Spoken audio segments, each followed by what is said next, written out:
500 جندي إضافي بزعم أنهم مستشارون، فإن ضربات إنا نقاتل في سبيلك اتقاء سخطك وابتغاء مرضاتك، ما خرجنا أشرا ولا بطرا ولا رياء ولا سمعة، ومن يضلل فلا هادي له. Abu Bakr al-Baghdadi is believed to have been a peace-preaching Islamic preacher in 2003. It is then hard to believe that he would soon become a world leader of terrorism only 7 years later.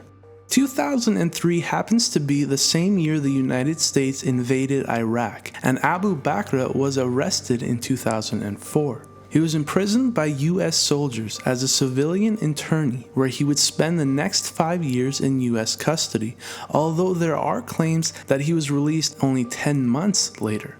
Either way, when he was finally released, he is rumored to have told officials, "See you in New York." The chaos of destruction and being imprisoned may have led to him forming his first armed group in East Iraq. However, this group was small and would never rise out of the unknown. It is in 2010 that he was elected the leader of a new group known as ISIS. He believes he's the direct descendant of Prophet Muhammad. Today, the terrorist group he leads is responsible for the countless brutal attacks across the world. These include Paris, Belgium, Orlando, and many more. He is currently the second most wanted man in the world, with a $10 million reward leading to his arrest. He poses a very serious threat to the world. Juoquin El-Chapo Guzman, despite being arrested recently, remains the head of his Sinaloa cartel. He has held his reign and respect by complete brute force as a free man until only recently. Not only did he and his cartel kill up to hundreds of people a day, they did so in the most horrific ways possible and are responsible for a whopping 34,000 deaths.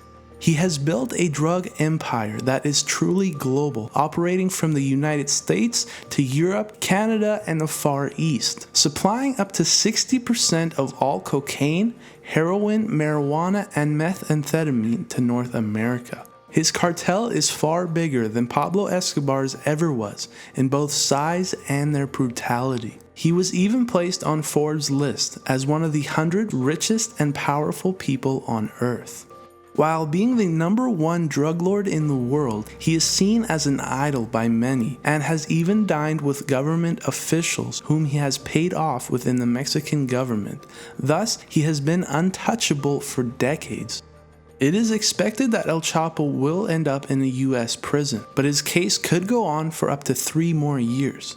As long as it does and he remains behind bars in Mexico, he does and will continue to run this operation from behind bars. With the death of Osama bin Laden, this is the new head of Al-Qaeda, Ayman Al-Zawahiri, an educated man holding a master's in surgery from the Cairo University Med School. First meeting bin Laden in 1987, he acted as bin Laden's personal physician. Shortly after, bin Laden would then promote Al-Zawahiri as his second-hand man, who would play a major role in the terrorist attacks of 9/11. He is currently the #1 most wanted man in the world, holding a $25 million award for tips leading to his capture. While ISIS has been in the spotlight in recent years, Al-Qaeda has not gone away and are believed to actually be stronger today than in 2001. This could be a horrifying truth. Al-Qaeda under Al-Zawahiri aims to take down the United States and conquer the world. He is a terrorist not afraid to die, and until he does, will kill anyone who opposes him. Kim Jung-Un of North Korea has proven that he is a dictator willing to die before losing power. Despite North Korea's vast economic issues, the country is absolutely a global threat. The civilian population of this country is essentially a giant cult that hates everyone because they are told everyone hates them. Kim Jong-un's propaganda is to blame, as the country believes everyone is at war with them. The people are willing and able to fight to their dying breath. They have a large assembly of weapons and even nuclear bombs to do so. It is generally assumed that any leader capable of nuclear war will and does take actions to preserve their ruling over their country. However, the same is hard to be said for Kim Jong-un, who grew up under the reign of his father, the previous dictator of North Korea. He believes and is taught to believe that he is not an average human. He is a divine, unquestionable leader. This man is clearly paranoid and desperate to prove himself and his power, that if deciding to do so could in a very short time start a war that involves world mass destruction and could spiral out of control as larger countries step in and take military action, including most likely the United States, China, Russia, and Japan.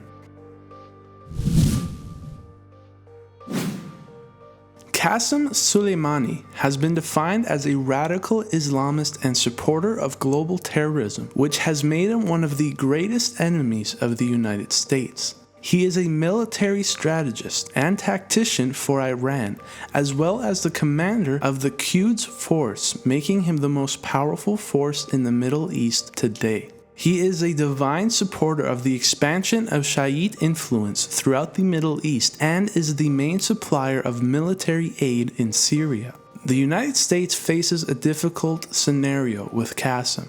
If they try to stop Iran's nuclear program, he has warned vast launches of terrorist attacks on the United States as well as her allies. His influence, power, and tactic skills make him more dangerous than ever before. He is known as the most prolific serial killer of all time, Pedro Lopez. After being arrested for car theft, Lopez was gang raped by 4 men in prison. He would shortly after commit his first murder by killing 3 of the 4 men at the age of just 18. In 1978 alone, he is believed to have killed a staggering 100 girls aged 9 to 12 in Peru. He would first isolate a girl, rape her, and then strangle her to death. He was eventually caught leading away a 9-year-old girl. Villagers deemed his punishment to be torture and then to be buried alive. However, an American Christian missionary successfully talked them out of it. He was instead transferred to Ecuador, where he would go on to get out of all charges. He continued killing up to 110 girls while in Ecuador. In his life, he has confessed to killing and raping 300 people. Ecuador only has a maximum sentence of 20 years, no matter the crime, so when he was caught, he was eventually secretly let out by authorities and deported to Colombia to face trial. He was, however, found to be insane. In 1998, he was finally declared to be sane and released for only a $50 bail. This killer is today a free man and is clearly an incredibly dangerous man. President of Syria Bashar al-Assad is a dictator, desperate to ensure he remains in power, and is seen by many as an aggressive, ruthless, and dangerous man to his own people. Assad currently only runs 25% of his own country, with ISIS and others continuously fighting to gain more land. However, it is that remaining 25% that Assad is willing to die for. He is being backed into a corner, and it could spell disaster. See, Syria under Assad has one of the world's largest stockpiles of chemical weapons. 14 chemical attacks by Assad himself have taken place since 2014, killing hundreds of his own innocent civilians. With continuous foreign intervention, Assad has warned that he could continue to use them. Some fear he could use them against Israel. Should this happen, Iran being an ally would be quick to get involved, which would then go even further to involve Turkey. If it were to get to this level, major countries like Russia and the United States would have to get involved, meaning a full-out chaotic war in the Middle East, and an extremely dangerous situation for the entire world. The scary part is that it wouldn't even take much for this to happen. This man is a dictator who will hold on to his power at all costs, even if it means destroying his own country and the people within it. The current president of Russia, Vladimir Putin, is either seen as a large global threat or one of the greatest leaders the world has seen, depending on who you ask.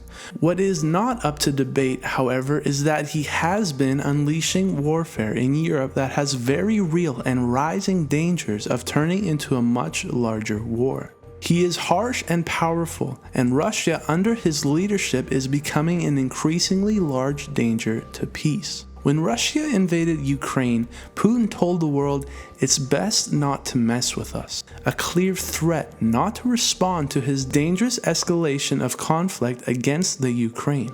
Those opposing Putin have had their assets taken away and have been sent to harsh Siberian prisons in the past. Some say Putin is trying to restore the former Soviet Union, and that would mean attacking neighboring countries. This tricky situation could escalate to the EU and the United States having to get involved.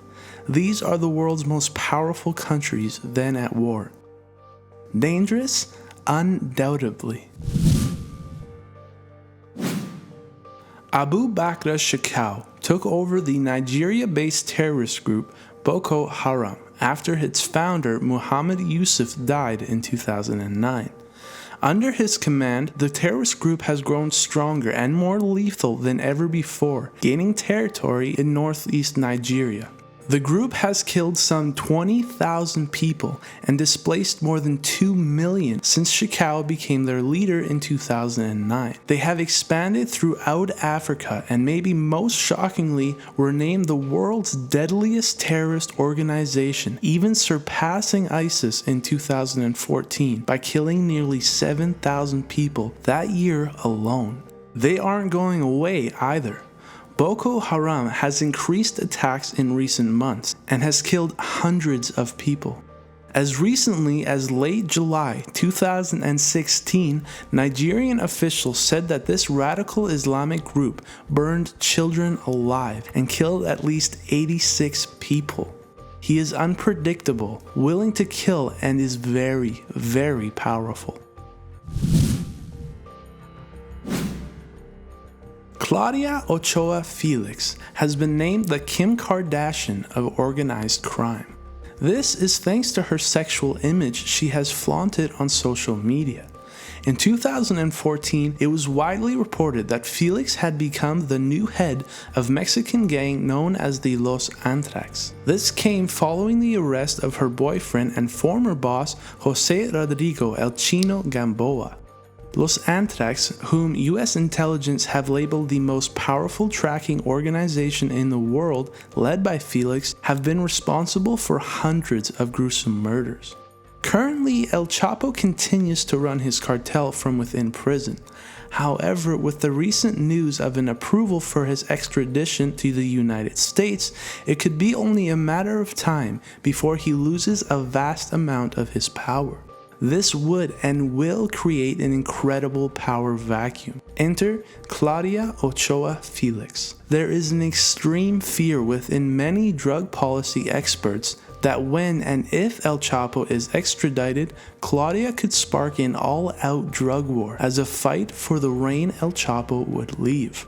This woman holds extreme power and is the most dangerous woman in the world.